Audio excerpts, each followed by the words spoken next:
నా ప్రాణప్రదమైన సోదరులందరికీ నా హృదయపూర్వక ప్రణామములు తెలియజేసుకుంటున్నాను. తమ ఓటు ఊరికే పోనేకండి. తమ ఓటు ఎంతో అమూల్యమైనది మరియు శక్తివంతమైనది.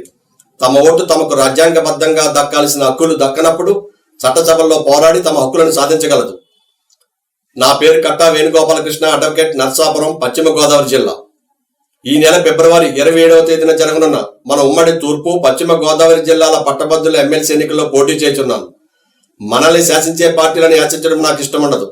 విద్యార్థి దశ నుండి గత 3 దశాబ్దాలుగా విద్యా సమస్యలపైన మరియు ప్రజా సమస్యలపైన పలు ప్రజా సంఘాలతో కలిసి పోరాడుతూ ఉన్నాను. మనకు రాజ్యాంగబద్ధంగా దక్కాల్సిన హక్కులు దక్కనప్పుడు మన ఓటు వేసి ఎన్నుకున్న ప్రతినిధులు చట్టసభల్లో పోరాడి మన హక్కులను సాధించాలి. కానీ అలా జరగడం లేదు.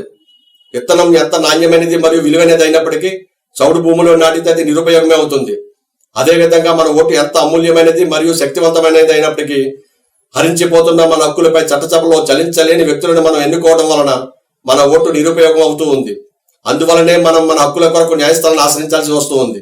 పట్టభద్రుల ఎమ్మెల్సీ అభ్యర్థిని ఎన్నుకుని గ్రాడ్యుయేట్ సోదరులందరూ ఇక ముందు న్యాయస్థానాన్ని ఆశ్రయించాల్సిన అవసరం తగ్గించుకోవడం కొరకు మరియు తమ ధన సమయ భారాలు తగ్గించుకోవడం కొరకు నన్ను తమలో ఒకరిగా భావించి నాకు తమ అమూల్యమైన మరియు శక్తివంతమైన మొదటి ప్రాధాన్యత ఓటు వేసి నన్ను అత్యధిక మెజార్టీతో గెలిపించి నాకు తమ హక్కులను చట్టసభలో పోరాడి సాధించే భాగ్యాన్ని కల్పించమని అభ్యర్థిస్తున్నాను.